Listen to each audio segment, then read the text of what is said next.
Hello everyone, it's Old Guardian here. In this Warcraft Rumble Heroic Siege Guide, I'm going to take a look at Heroic Siege of Ironforge. Brand new content here, and I already have 3 good comps, one for each boss for you. So I did the Thiefcatchers with Cairne, I did Mekkatorque with Arthas, and I did Magni with Emperor Thaurissan. Obviously, more builds will be viable than these, but I had really great success with these 3. First up, the Thiefcatchers. I have Cairne going on here because of that passive buff to hoard health, so I have a pretty beefy Swole Troll here, as well as a fairly beefy Witch Doctor. A Witch Doctor with Spirit Ward, Swole Troll with Meteor Elbow, then I have Priestess with the Powered Shield, I have Pyromancer with Pyroblast, I have Dire Batlings with Soundbite, and I have a Living Bomb with Chain Reaction. With the idea here being that Swole Troll is going to be the tank that I focus my pushes around, then the other minis can help. Cairne can sometimes also be used as a tank, that's going to be fine. I want to take all the towers because there's quite a lot of stuff coming at phase changes. And then ideally I originally wanted to push just the right lane, but it can get a little bit messy, but it's okay to kill all of the bosses. It's okay to kill the mini bosses and kill the main boss. Just try not to do all the phases at the same time. When mini bosses die, stuff will spawn. When there's going to be a phase indicator on the main boss, stuff will spawn. So try not to get too much stuff to spawn at the same time. Lots of things are going to have stealth. Dire Batlings have detection, so Dire Batlings are going to be good against those. Also with Soundbite, so that they deal some AoE damage, even better. Then I have this Living Bomb here, because there's going to be so much stuff, and then I can just Living Bomb some of that out of the way.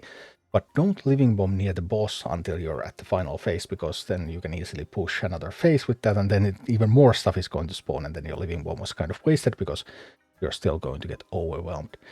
But anyway, really fun encounter to do with Cairne. Then there's Mekkatorque, and Arthas is phenomenal for Mekkatorque. There's Huntresses, Arthas is really good against Huntress, there's lots of bombs and stuff, and Arthas is going to freeze everything. Arthas has a big wall in front of it, just a wonderful leader. I'm using the Necrotic Plague here, so that Arthas together with the Plague Farmer can just execute a lot of stuff a little bit faster. Then I have Plague Farmer with Splashing Pumpkins, that's truly phenomenal with the increased splash range, it's going to kill so much stuff. Then I have a Priestess with Powered Shield here, I have Pyromancer with Pyroblast, I have Welbex with Flame Burst, I have Batrider with the Enchanted Vials, and I have Witch Doctor with Spirit Ward. With the idea being that Arthas is my tank that I focus around, then lots of AoE, so that I will be able to handle all of things. Note that there's only 2 minis here that shoot air. There's the Pyromancer and there's the Witch Doctor. I mean, I guess the Welbex also shoot air, but and the Priestess doesn't really deal any damage. So you have to be a little bit careful on how you spend your anti-air unit so that you will have something to play when there's harpies coming and stuff. And when the bombs are coming, when the big bombs are coming, if you get something, if you drop something right on top of a big bomb, the big bomb is going to explode. The big bomb explosion radius is so small that it doesn't explode from your regular minis, it just pushes them out of the way. Except for Welbex, because Welbex cannot be pushed, then the big bomb is going to walk over Welbex and explode. And other than that, you can just drop something right on top of it and it's going to explode. So that's the way that you can handle some of the big bombs. And of course, you can just kill them with damage. A really fun encounter. Another encounter where you really don't want to push too many phases at once. That seems to be like the theme of Heroic Siege of Ironforge. Push one phase, stabilize. Push another phase, stabilize, and it's going to be all good. And finally there is Magni, and my choice against Magni is Emperor Thaurissan.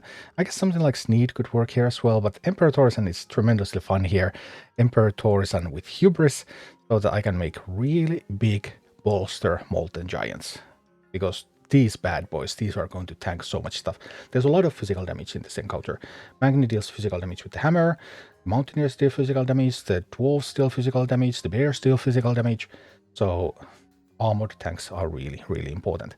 Then there's of course the elephant in the room, or the Fire Lord in the room, which is the Fire Lord in the middle. And yeah, you could try to tank that with something that's resistant, but it deals 650 damage every hit. And it has like 500 DPS or something, so with AoE damage. So you're just not going to tank it very easily. You want to execute that.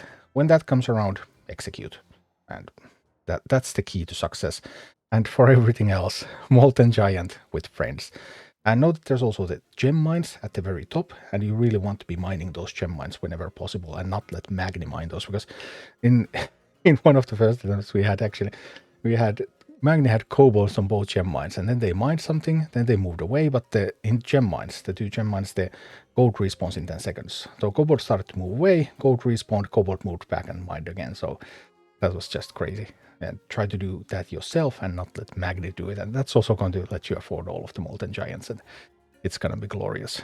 So I have the Dark Eye Miner here with the Gold Mine. I have Pyromancer with Pyroblast. I have Molten Giant with Bolster. I have Lake Farmer with Splashing Pumpkins, Witch Doctor with Spirit Ward, and I have Execute with Bloodthirst, although I guess the talent doesn't really matter because it's just there to kill stuff. I guess the one that makes the next Horde thing a little bit cheaper might even work here, because one Execute is bound to kill the Fire Lord. But yeah, those are the 3 comps that I use, and your partner can use the exact same comp. That's the way these are designed. They are kind of independent like that. And this is what all of these look like in action. So here we go. Let's open up with the heroic Thiefcatchers, and doing this with Cairne. Turtle actually had a couple of different minis in his Cairne army, and he was also using place running, but this is better. This is actually, Priestess is better, because there's going to be some poison here, especially if you kill the left mini-boss, and if there's going to be poison, well, Priestess can cure poison. So Priestess is the superior choice. I think Turtle was running Shaman, but it was still okay. Comps don't have to be absolutely perfect here. So at the start, I do want to take all the towers, because there's going to be so much stuff coming that if you don't have all the towers, it gets really, really tricky to defend. From here, theoretically, you could just go through the right lane. Right lane probably would be the most effective way, and then just go for the boss and leave another of the mini-bosses alive. That should be possible, but there is the advantage of fighting for the chest if you go through the middle. So that's also totally fine. We're able to do that planes running Cairne, by the way. That's just running through. And here, let's get some more priestesses. Let's cure. Come on, cure that poison. Yes, look at that. Poison has been cured. So priestess is so good. Also because of the poison cleansing. Now a mini boss dies, which means that Prowlers and Griffin Riders will spawn. 4 Prowlers, 6 Griffin Riders. Pow, pow, pow, pow, pow. But it's just challenging them because we have stuff everywhere, including lots and lots and lots of Swole Trolls. So here we go. That Prowler actually made it to the tower, but it's okay. So then we just keep fighting. If I didn't play so much stuff here in the middle, I guess I could have tried to avoid the mini-boss in the middle and just go for the main boss, but this is fine. It's okay, it doesn't matter. That's a lot of Swole Trolls. Everywhere. So many Swole Trolls. Okay. So now, because the mini-boss that gives poison when it dies is dead, then all the minis are now poisoning my stuff, including the Pyromancer's poison. Alright, and now we got the first phase change of the main boss, and that spawns the Device Bandits, the Maiev, and all of the Goblin Sappers. So, yep, that's Sapper. And that's why it's good to have some towers. Oh dear, the Maiev. Oh, Cairne. Cairne did well against Maiev. Alright, so far so good. There is now that one mini-boss that is at fairly low health, so if that one dies, then there's going to be another Griffin Rider wave, and once we get into phase 3 of the main boss, that's going to be another wave with traps, and bandits, and Maiev, and Goblin Sappers. So I have some living bombs here, so I can also use those. Boom boom. Potentially can clean up a whole bunch of stuff. Maiev again coming through the middle. Hate it when that happens. Also hate it when they get polymorphed. I know some people in normal have also used like Ancient of War to prevent some of those polymorph things, but it seems to be going overall pretty well. There's still that one mini-boss alive. The main boss is in final phase, so it has a little bit more gold income. It gains plus 0.1 gold per second per phase, so it now has 0.2 gold per second more income than it used to. But now we're also in a territory where it is safe to living bomb the main boss. So if we ever go into a position where there's a whole bunch of stuff near the main boss, we can just drop a living bomb on that and deal damage to the main boss as well. And here we go, here we go. Gaining control of the board. A whole bunch of those traps around, and traps do explode for 375 damage, which is enough to kill a priestess. But obviously we have some swole trolls with the Cairne bonus as well, so they're rocking 3,500 health. They're like molten giants.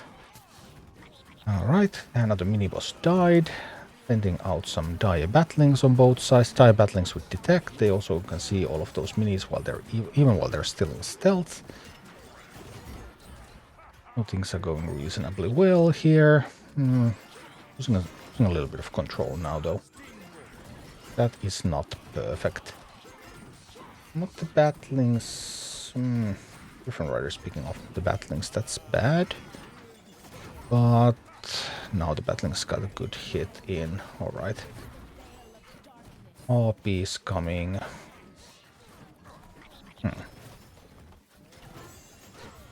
We managed to run into a surprisingly challenging position. Now that single harpy poisoning my swole troll. But okay. Saved by the witch doctor. The middle tower is not going to come up now, is it? It doesn't look like it's going to be rebuilt. No. There's too much damage going in. But the main boss doesn't have a whole lot of health left. Should we stabilize by taking the tower? I think it's still better to stabilize by taking the middle tower. Now that we have both of the side towers well under control. I think this is a good time. Also, Swole Troll Polymorph. Yeah. That's an iconic duo. Right. That's starting to look good. Get a little bit of damage out there. Another Swole Troll out there. Everything is nice. Went to overtime. Oh well. It's still gonna be good. Now the boss is here on the left side, and we have a lot of stuff coming, so this is going to be the decisive push. Go, go, go, go, go. This boss is going to go down. I can save a little bit of gold. Maybe there's going to be an opportunity to living bomb something. Boss tries to move towards the middle. I would have wanted to living bomb the boss. Well, I did manage to living bomb it a little. And boom. Down. Next up, heroic Gelbin Mekkatorque. And this is probably the hardest fight in heroic Ironforge. There's all those dark miners coming through the well, that doesn't actually matter at all. But the trams, the bombs, there's so many bombs. But I have Arthas, and Arthas is really strong here. So let's go. Trying to grab some towers first. Sadly, we don't have a Plague Farmer on the left side. We really should have had a Plague Farmer on the left side. That would have helped against the Huntress. Because then the splashdown area is so big. And when there's footmen, well, you can just send some Batriders. Batriders are so excellent against footmen. And here we go. First we need to kill the chickens. As we kill chickens, then the trams are going to arrive. And they're going to send out some bombs. And once both chickens are dead, then even more stuff will start happening. But anyway, here we go, here we go. Chicken dies, another chicken dies, another tram arrives. These are the small trams with the small bombs and, well, a few Robognomes. Robognomes have huge range, so they outrange towers, they outrange Plague Farmers, they outrange all of your stuff basically. Which means that you want to tank them with something so that you will have a chance to kill them. Harpy is coming through mid, so let's send some minis that take them out. And Gelbin also has living bomb. So you want to send stuff from both sides and through mid. You want to just send small groups everywhere. Alright, and here, see, those bombs are coming. All those bombs are coming and pow, pow, pow, pow, pow. We executed that bomb. And actually at this point we still had the damage to just handle those pretty well. But you can also drop stuff right on top of them.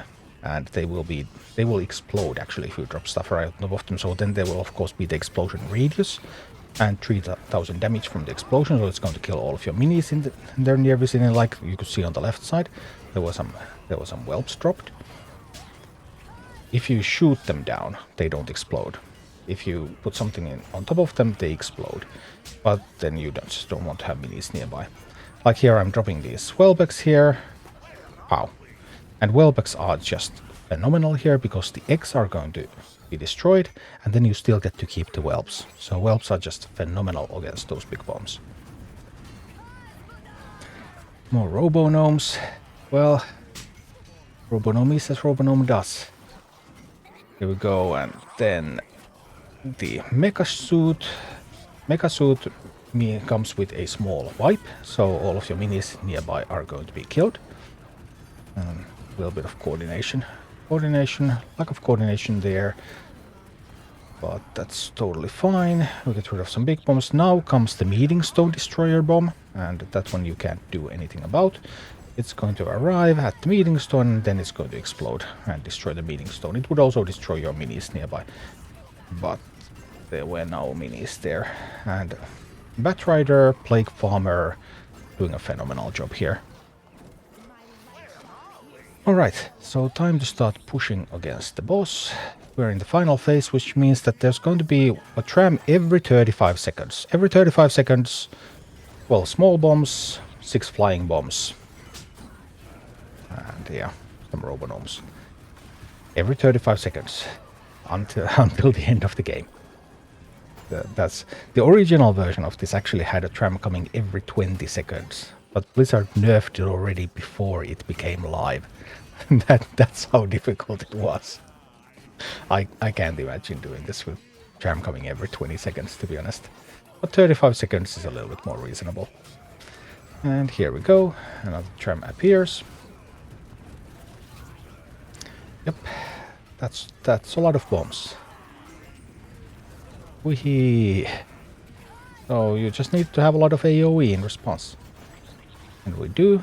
And Plague Farmer especially, it's so good. With splashing pumpkins nowadays, with the splash radius on those splashing pumpkins being so huge, it's incredible. And that Plague Farmer is pretty much soloing the boss right now. Look at the poison stacks going in. Now the Plague Farmer is sadly going to die. And we don't have another Plague Farmer that could keep the poison stacks going, no. Because we don't have a Meeting Stone anymore, so we can't send one right there. But it did a great job, and we can do it again. So let's go. Another living bomb. There's those living bombs, so that's why you want to spread things out. Play stuff where your partner has not played stuff. So that whenever living bombs happen, then you just don't lose everything.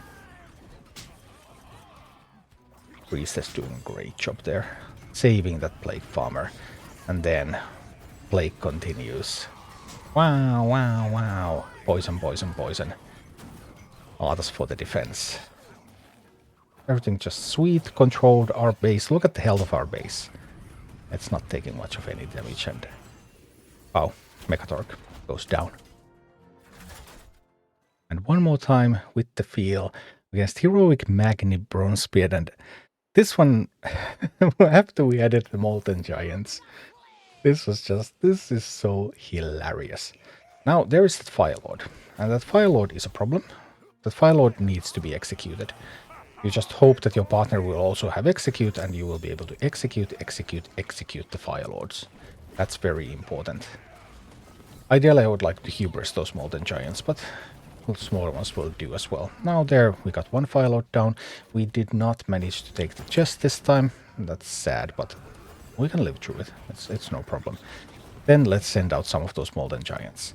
Because Molten Giants with the Bolster talent, they're going to give gold when they take towers. They're going to heal when they take towers. And they are armored. Almost all damage that is coming is physical. I mean, of course, there's Fire Elemental and Safe Pilot, but there's a lot of Mountaineers, Dwarves, Guards, Magni, Harpies. There is so much physical damage coming in this fight. And Molten Giant, no one is better against physical damage than Molten Giant. So Here we go. Alright. Firelord appeared again. We need to execute. Boink. Executed. I should have probably dropped the Dark Miner there. Do we get the chest? We got the chest from Thaurissan. So, who takes the chest is of course always a little bit of a question when you execute those. There's some living bombs coming all over the place, but look at the Molten Giants. Look at the Molten Giants. Gold, gold, heals. You don't need a healer, because Molten Giants are going to take down so many towers. They are just constantly healing themselves and giving you gold. And then, as you can see, those gem mines up top, they respawn gold every 10 seconds. So there's going to be so much gold on those gem mines, and all the gold in the gem mines, it's going to mean, okay, Firelord came back, execute. Execute Firelord. When Firelord arrives, execute. That's like the key to this map. And those, oh my goodness, those Molten Giants. Look at how many there are. 1, 2, 3, 4, 5, 6, 7.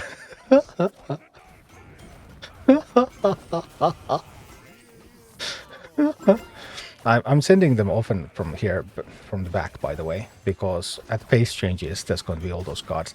Look at those guards, by the way. They have a lot of range, and my other minis don't. So, actually, none of my minis now are able to shoot at that guard. None of them will realize that the guard is there. I'm like, hey, what? Can somebody please kill this guard for me? Well, thanks to Thaurissan, the Dark Eye Miner has burn. And with that burn, it's going to kill that guard. Alright. And let's just send more stuff. Get ready, there should be another Firelord soon. Look at all the Molten Giants. There are so many. And more are coming. Magni Bears? Who cares? Oh my goodness. Let's do more. And they are really, really big thanks to the Hubris talent on Thaurissan. At +2 levels, that's 21% health, 21% damage.